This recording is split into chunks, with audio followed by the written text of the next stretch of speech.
Hey there folks, this is GreenyXI, welcoming you right back to Let's Play Ocarina of Time. This is episode 20. What we're going to do today is finish off the Fire Temple by defeating the boss, considering we got the boss key last time and I went completely the wrong way at the very start, and that made it. I always get these two doors mixed up. This always happens. And I can't seem to switch my grades, so I did something else. Around here somewhere is a Navi or two. A fairy or two. I suppose you can call them all Navi if you really want them. They haven't exactly got names. Can we jump here? Can we jump here? I'm not going to risk it.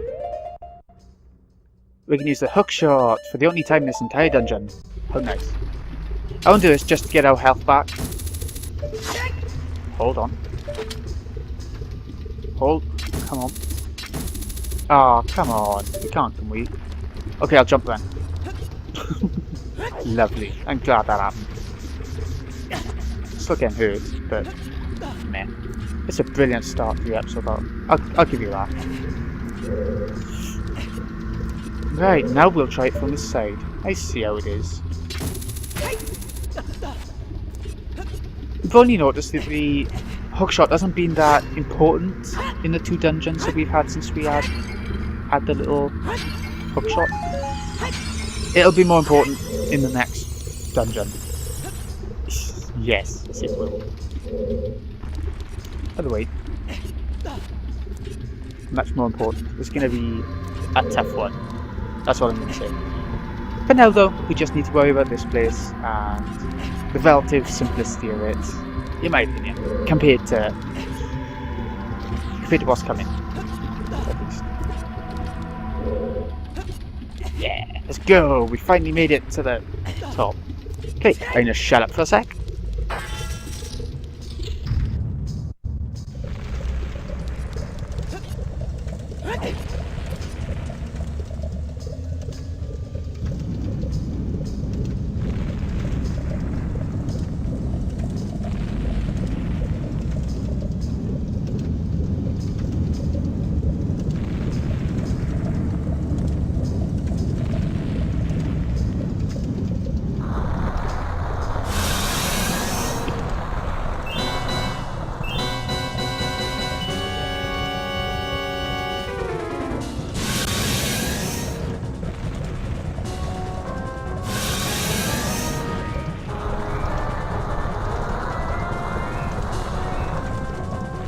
Yeah, you gotta love that boss music.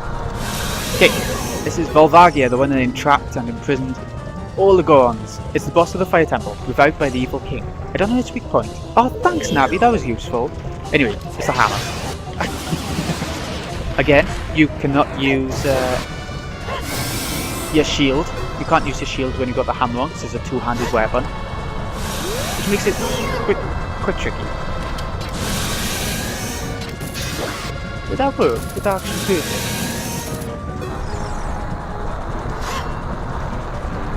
I don't know. Maybe. We'll try again next time. It's like whack-a-mole. You never know where he's going to show up. Watch out for that hit, it hurts. It's made of fire. Of course it's going to hurt. Try again. Does it actually hurt it? It's hard to hit because it's going so high. Oh, because it's going higher, that means he's going to use this move. Boulders everywhere, just like with the volcano when you were a youngling.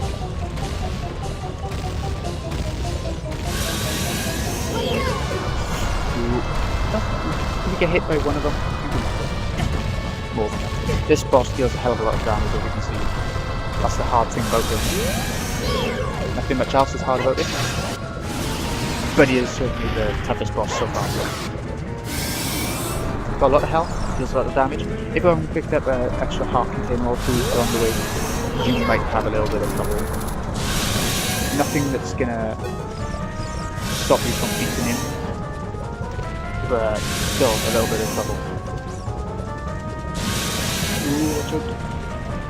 Oh, this is like Snake all over again. I was always thought of that little mobile phone game. Okay. It's going okay so far actually. We got hit by a couple of boulders which were pretty bad, but other than that, it's okay. Oh, I don't think he's got that much health left in him. Surprisingly. can remember when I was little, I would have so much trouble with the boss simply because of how much damage he dealt, and I didn't quite know about where the empty bottles were when I first played the game. You wouldn't, would you? You'd find them out as you go through the game. You don't get them all straight away at the start, like we have this time, except for one. You sort of find your way through. First time you play a game, you sort of go by luck, in a way, and just use walkthrough, which sort of defeats the point of a puzzle game, or exploration game as well. Why play a game like this if you're just going to use a walkthrough? Sure, if you get completely stuck at one point, use one maybe. You don't want to be stuck for months, like I used to be. I used to get stuck so bad. But at the same time, you don't want to ruin the experience by making things too easy for yourself by just using the walkthrough for the entire game. They're my thoughts anyway.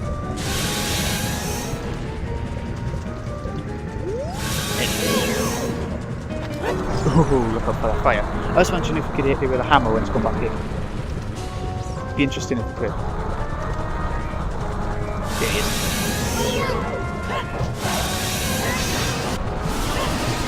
Oh, I think that jump actually saved us. Yes!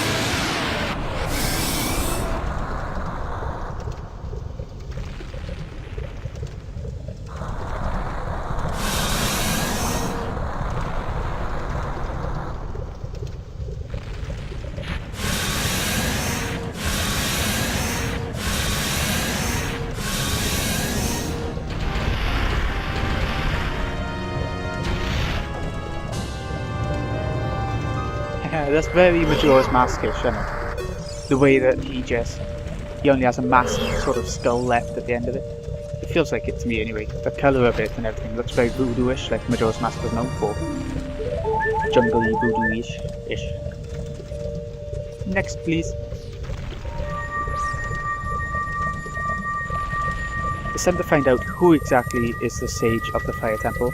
Sarah is the Sage of the Forest Temple. Oh, watch this, watch this.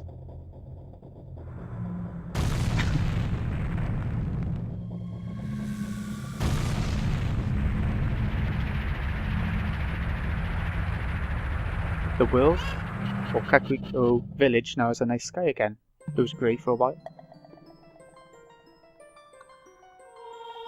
Now it's gone.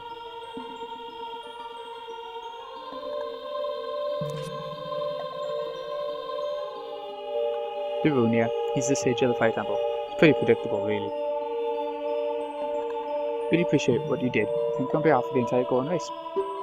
Turned out to be a real man, just as I thought you would. By the way, I, the Wild Darunia, turned out to be the great Sage of Fire. We know. Isn't that funny, brother? Well, this must be what they call destiny. Nothing has made me happier than helping you seal the evil here. Brother, take this. This medallion contains the power of the fire spirits, and my friendship. Also a third medallion, light, forest, fire. Another 3 to go.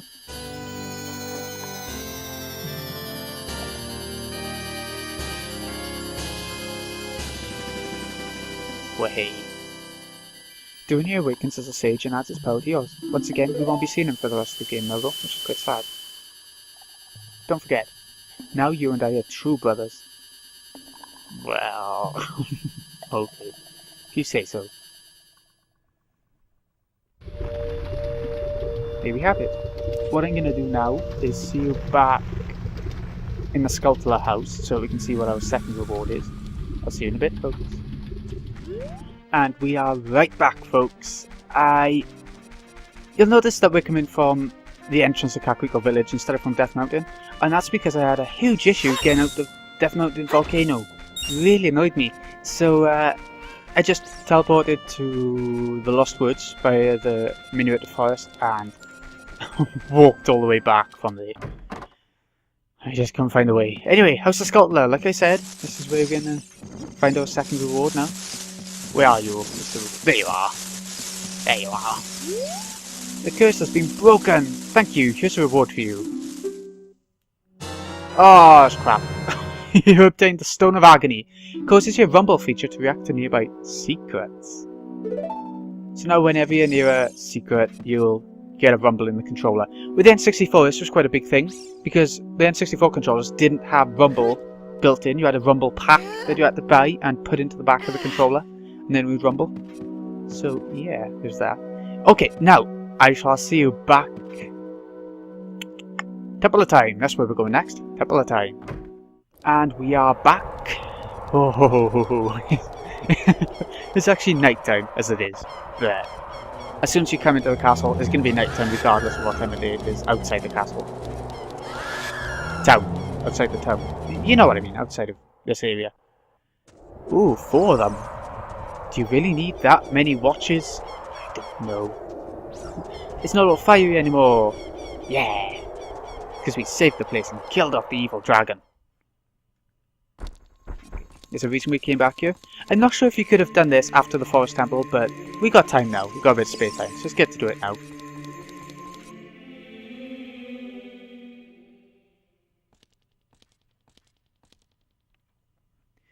You destroyed the wicked creatures that haunted the temple and awakened the sage. You must be able to do it after the forest temple as well, because it's only saying 1 sage, 1 temple. But there are still other sages who need your help. Yep, we've done 1 more. In order to awaken all the other sages, you must become even more powerful. You must travel over mountains. Underwater. Done the mountains. Underwater is next. That's our next dungeon, the water temple. And even through time. The last 2 temples are a bit more unique. If you want to return to your original time, return the Master Sword to the pedestal of time. By doing this, you will travel back in time 7 years, so you can still go and be young Link, run around in the more sort of light-hearted areas of the game. The time will come when you will have to return here quickly. I will teach this to you for when that time comes. The song to return you to the Temple of Time, the Prelude of Light. I think this is technically an optional song.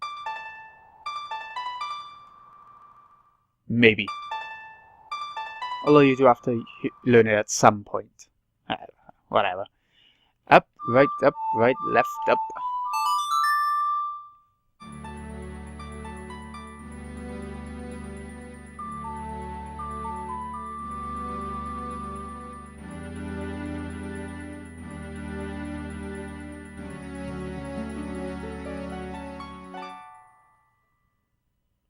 Yeah, it's an alright song.